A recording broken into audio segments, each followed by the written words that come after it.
He was late 70s. I met him, and I heard him play, and I said, "Man, I want to play that kind of stuff." So it's kind of like a Yeah.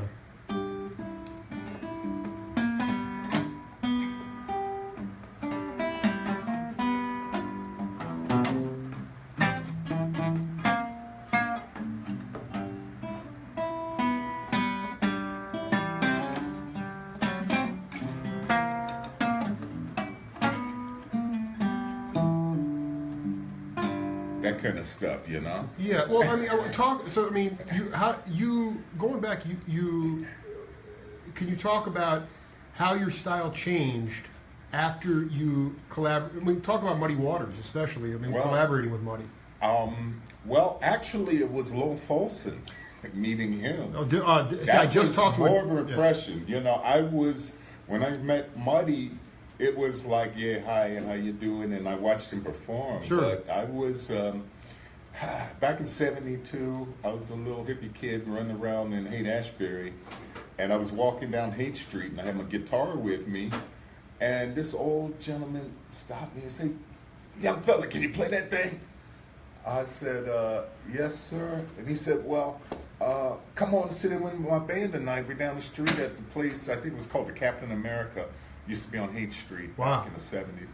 And I said, okay. He said, "My name's Lil Folsom. You know who I am?" I said, "No, sir." He said, "You know who Ray Charles is?" I said, "Yes, sir." He said, "Well, I used to be my piano player." So Lowell approached you on the street. You were just hippied out, and he invited you to come play with his band. Come jam, sit in with him, and I sat in with him that night. I was scared to death. But the guys, they treated me like I'd been playing forever. I was like 17, man. But they would, if you, what would have happened if you couldn't have played? Would they have walked off the bandstand? I mean, a lot of the cats, that was your generation, they learned it was a trial by fire kind of thing. Yeah, it was. And to this day, I can't tell you one way or another. All I know is I made it through a couple of tunes with him. What we played, I still don't, I mean, we're talking 50 years ago, man, almost, man, 45 years ago. I can't remember what they would, But all I know is that he smiled at me and I left there feeling like $1 million. I used to be real subconscious about playing in front of people. Mm-hmm. And after that night, it never bothered me again. We're talking to Suba Dread here live on Facebook Live and the Jake Feinberg Show. Keep the comments pouring in and the likes. We're having a ball. You come from the bastion of the beautiful city of Baltimore. Can you talk about first time that you, or when you first got to know Gary Bartz? Oh, Gary? Oh, man. Gary Bartz is definitely going to be watching this at some point. Hey, Gary.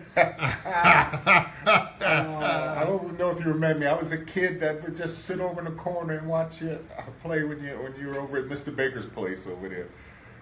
That Mr. Baker's place was one of the many hangouts, the jazz hangouts in Baltimore back in the heyday, man. Everybody from Miles to Winton played this joint, man, People are loving this. I know you weren't a jazzer, but can you talk about embracing that lifestyle? Eventually, you did go to the West Coast. I know you went to Haight-Ashbury. Yeah. But can you talk about what that jazz lifestyle was like when you were? What was attractive to you about that?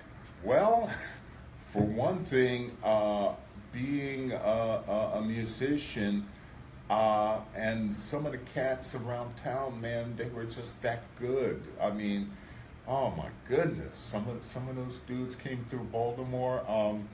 I used to have a little restaurant over on Preston Street back in the early '80s, and I had the pleasure of hiring a trio. And guess who the drummer was? Who? A dude named Dennis Chambers. Dennis Chambers.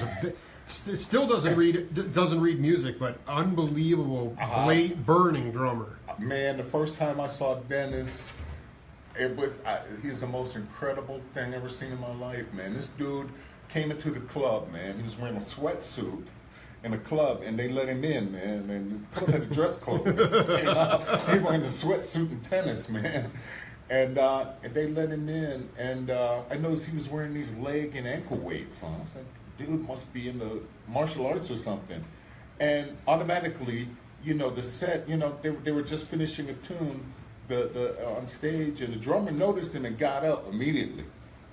And he came up and sat in, and the band took a break, and he did it had to have been like an 8-9 minute solo, dude. And I got tired watching him, man. It was so incredible, man. I'd never seen nothing like it in my life. He's wearing leg and arm weights, man. Can you talk to the audience?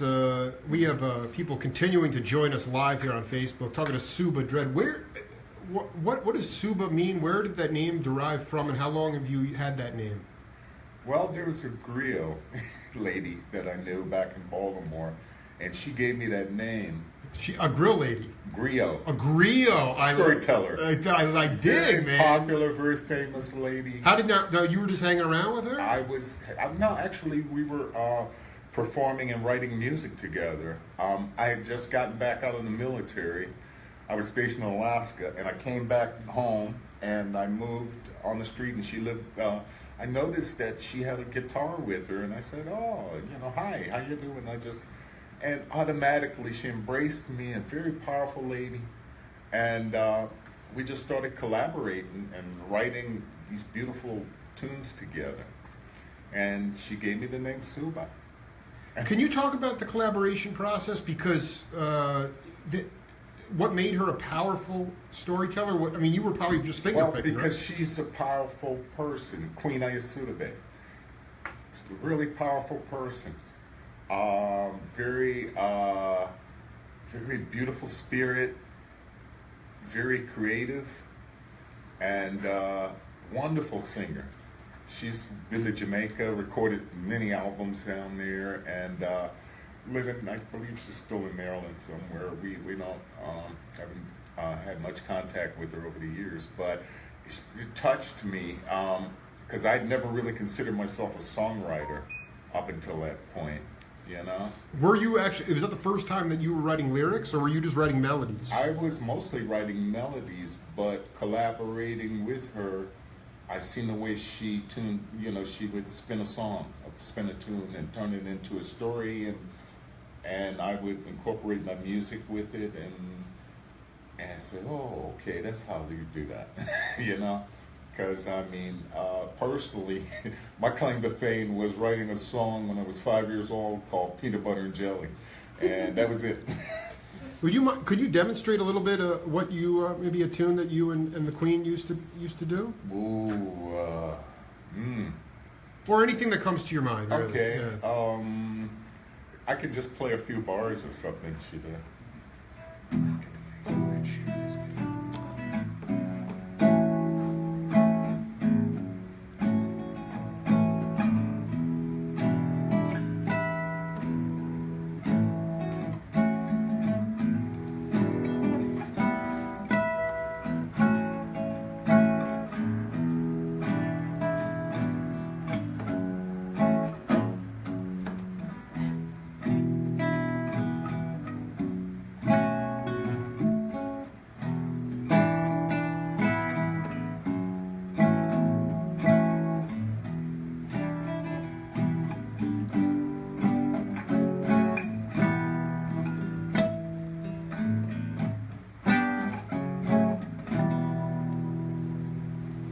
So that was kind of a little takeoff on a song she wrote many years ago.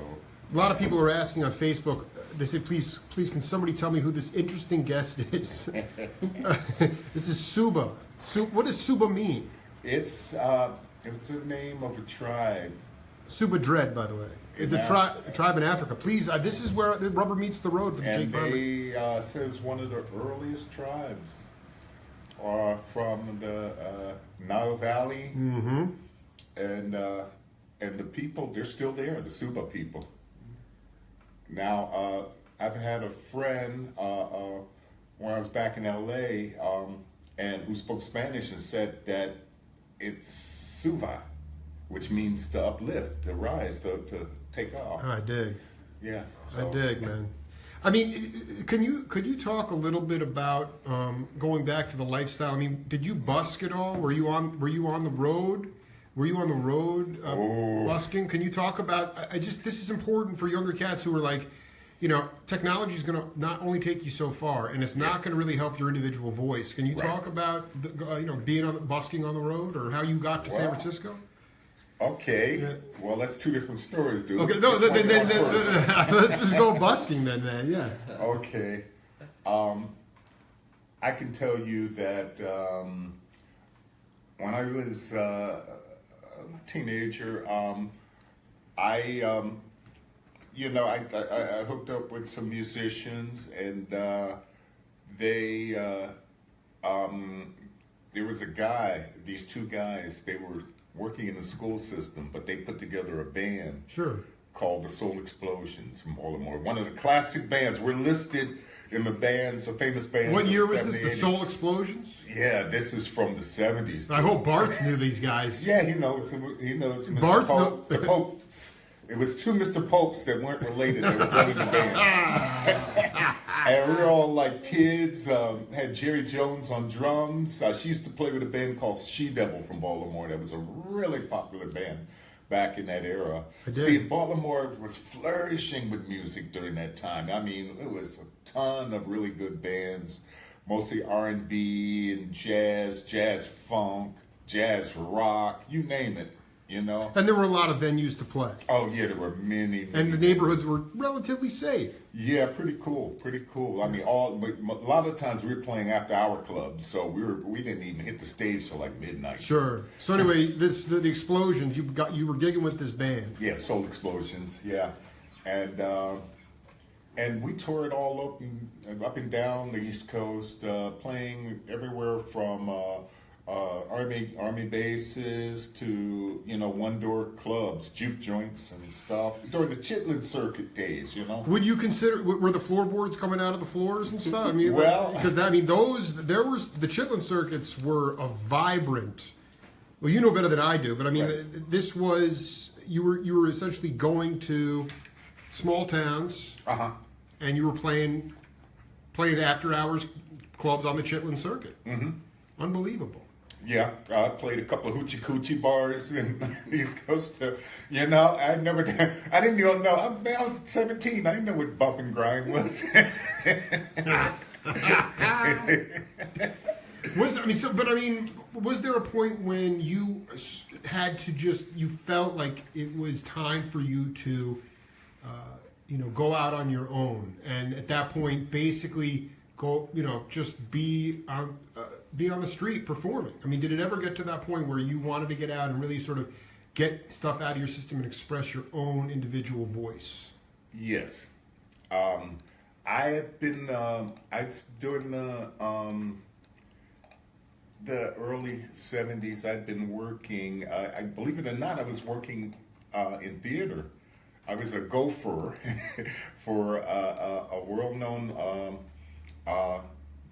stage play director by the name of Philip Arnold, and he was part of the theater project in Baltimore. I dig. Yeah. So it was like a Second City kind of thing where you had actors. This is like way before that, though. I mean, it was a real eclectic scene. No, I dig. It was like musicians and then actors would be doing. I dig. Musical theater was my favorite. Games. The shows that we produced there.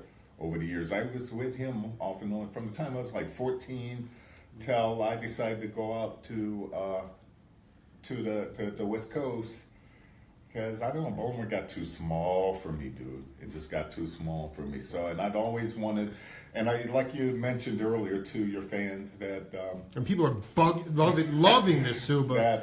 People want to know who you are, man. Yeah, I was walking around Baltimore barefoot, and peace out and that kind of thing. I was a hippie, dude. You were a hippie, yeah. But I do. Okay, so but Gary, when I'd done 3 interviews with Bart, and he talked about how segregated that city was. Oh yeah, it was. I mean, yeah, it was. Was that one of the reasons there was such a burning music scene, because there was this inclusive, because of segregation, because of the fact that there was black communities, black venues, cultural identity, cultural heritage?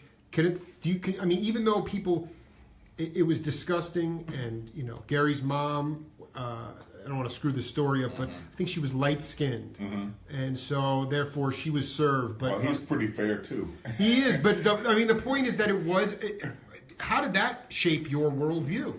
Well, I was born in the late 50s. And so I kind of went through that kind of stuff. I was there, the 68 riots, and I remember the neighborhoods here were like Gary told you, really segregated. I couldn't be in Little Italy after sundown. You know, I got chased out of some of the best neighborhoods in Baltimore. Even as a hippie, as a kid, man, because I wanted to venture, to go down to Inner Harbor. I had to go to 3 neighborhoods. It was like the Warriors. You ever seen that movie? We had to go through the different neighborhoods. Yeah, well, that's the way it was for me to go through town. I had to go through the different neighborhoods, and I got ran out some of the best neighborhoods in Baltimore. When I started learning guitar, when I was like 12 or 13. I went to a place in South Baltimore called, it was Southern High School. They had an after-school program. And the dude was a really good rock guitarist, and he was teaching us how to play. The thing was getting from my neighborhood, which at the time I was living in Cherry Hill, which was a predominantly black area of the city. I guess they built it outside of Baltimore. So, but this was in Maryland, because I know Cherry Hill, New Jersey, but okay, yeah, I did. No, that was not a black neighborhood. Yeah. No. This is like, if you ever seen the movie New Jack City and that complex, well, imagine a whole community that's like that. That's was Cherry Hill back when I was. So what? Tell me about this. Tell me, Suba, the inner strength, where you derive that love from to continue to move forward amidst all of that. Well, it was in knowing and learning from meeting different people. It wasn't as bad as a lot of people think. There was a lot of really cool things happening, even in the 60s and 70s. I went to an integrated school for elementary school. Fortunate for me, when my dad got out of the Army, he did pretty good. He had a nice job. We had a nice house, and my brothers and sisters, we lived in some really nice areas. Sure. But it wasn't always like that. Sometimes, especially later when my parents separated, things got really bad, and we lived in some bad neighborhoods. But all the time, there was always good people. I was always meeting good people. I was always meeting people that nurtured me, black and white. Yeah, you know? Yeah, we're all one human race, right? Of course. So that was one of the biggest impacts I got out of it. Now, towards the late 70s, Baltimore integrated more. The neighborhoods opened up, and we started to share cultures and music, and it just was a heyday around this time. I mean, just hundreds of bands just exploded on the scene back in that day, and the music was rich, and I mean live music. That's another reason I kind of moved west in the later years, because the live music scene wasn't the way it was in the heyday. I guess when the disco era came in, it just killed a lot. Well, the drum machine, and all of a sudden, you had hard crack cocaine. Hey, Suba, I wanted you to, if you could, talk a little bit about, how you connected with the Rasta community in San Francisco, or even Bob. The roots of Jamaican music for you. It's funny that it was 1979. And I was coming back from a tour in Alaska. I was part of a training battalion up there, and I was home on leave, and I'm walking down the street, and I'm hearing this incredible, strange music. The beat was like, and I'd never heard anything like this in my life. So I stopped outside of the house where the music was coming from, and dude peeped out the door and said, "Yes, man, come forward." Come forward, man. So I went in and I sat and I listened, and it was like the most incredible thing I've heard in my life. I've been around music all my life, from sitting at 3 years old with my grandmother on the bench when she played piano in church, all the way up to this moment. And I'd never seen a group of musicians. It was like 4 or 5 of them, but it was like a well-oiled machine. They each were doing different things. They weren't like jazz, you're grooving together in your pocket. And so it was like all these different rhythms and tones and things coming from 4 or 5 different people, man. It was like, wow. It was powerful. And it struck me. And I said, this is what I want to do. So it was like another one of those aha moments, like when I met Muddy, where I said, yeah, this is what I want to do. Could you demonstrate a reggae chop on the guitar for us? Maybe even sing a little bit of the One Drop Redemption. I'll tell you what. I'll just play a little bit. Have your audience. They're bear loving. with I'll me. tell you, they're marinating in this stuff. So Okay. just lay it out, man. I'm going to play a little bit from a Bob tune, maybe, that everybody kind of might know. I'm not going to sing, but I guarantee you, somebody will know. Let Let's their see the ears first- grow out. There. Let's see if people can name the tune. All right, sounds good. You ready, Mr. Engineer?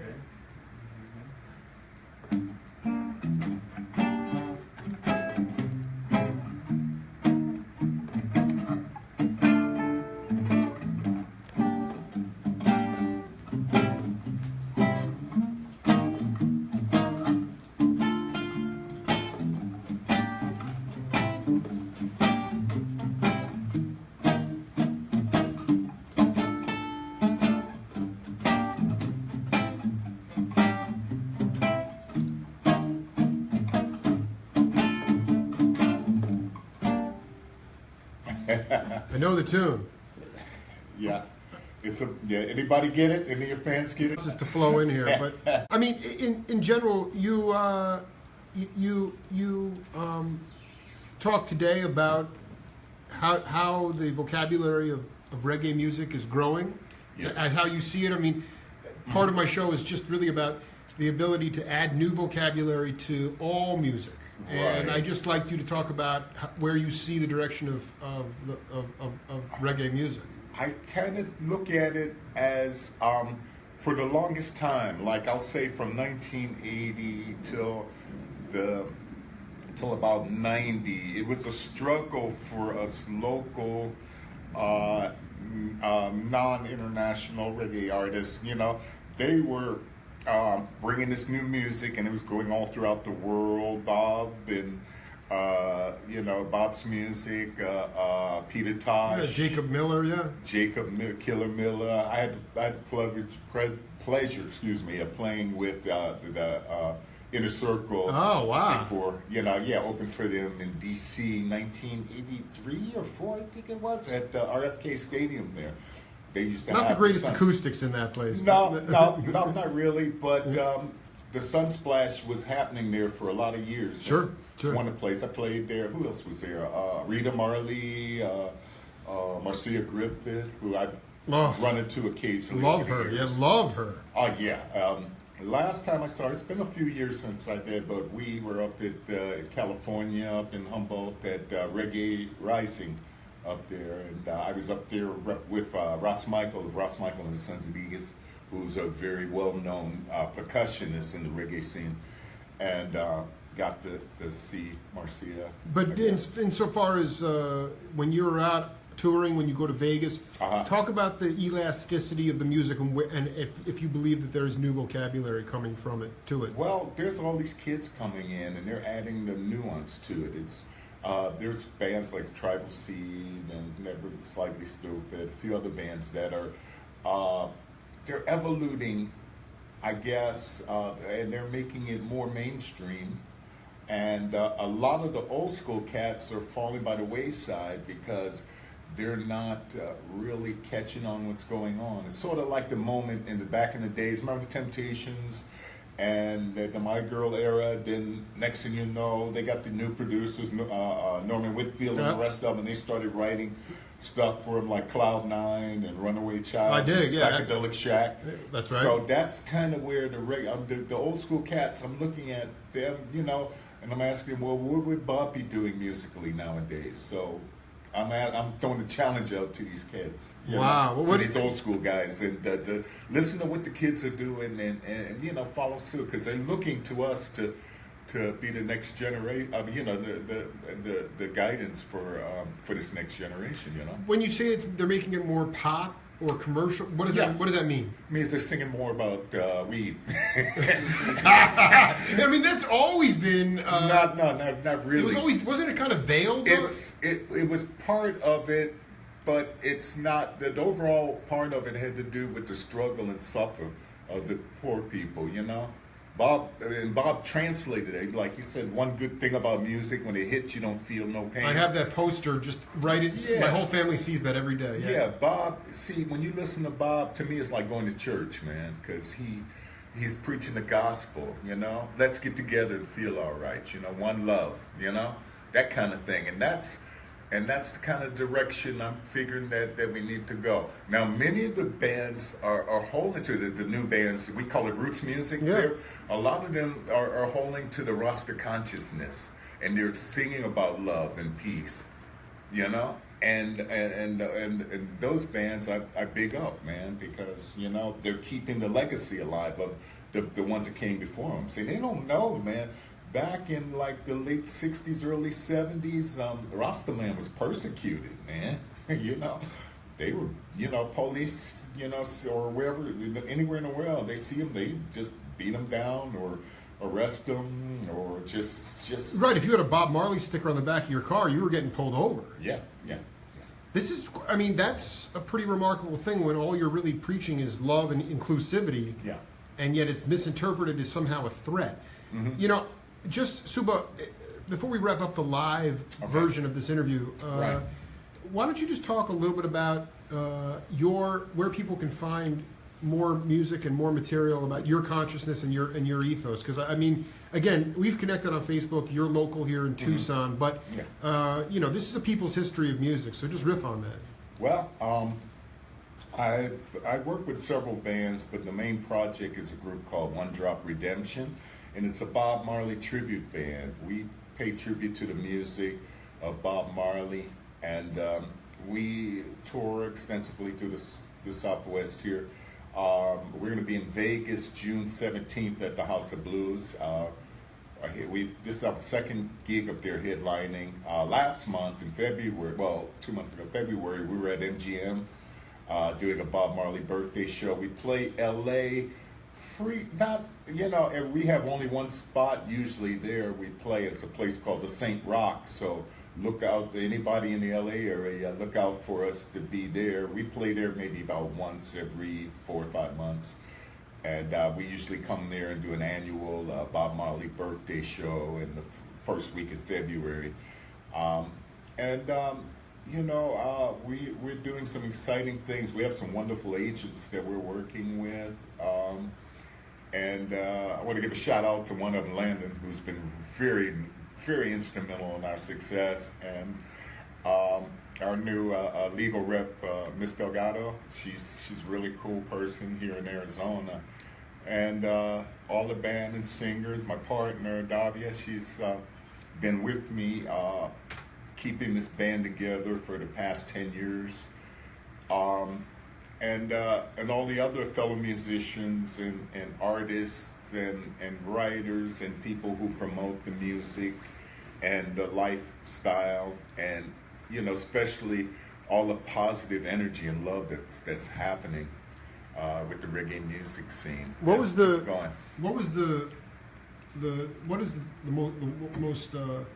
wisest thing that Muddy Waters that you can remember he put on you? Well,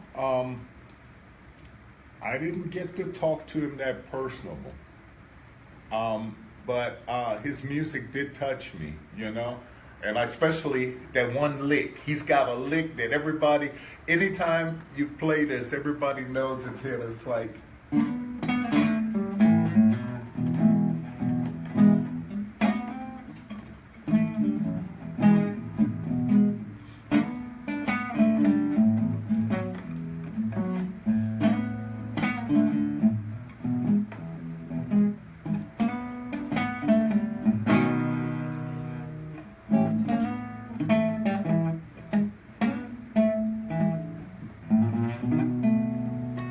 That's what I remember from him. Long live Muddy Waters Yes, and Suba I- Dread.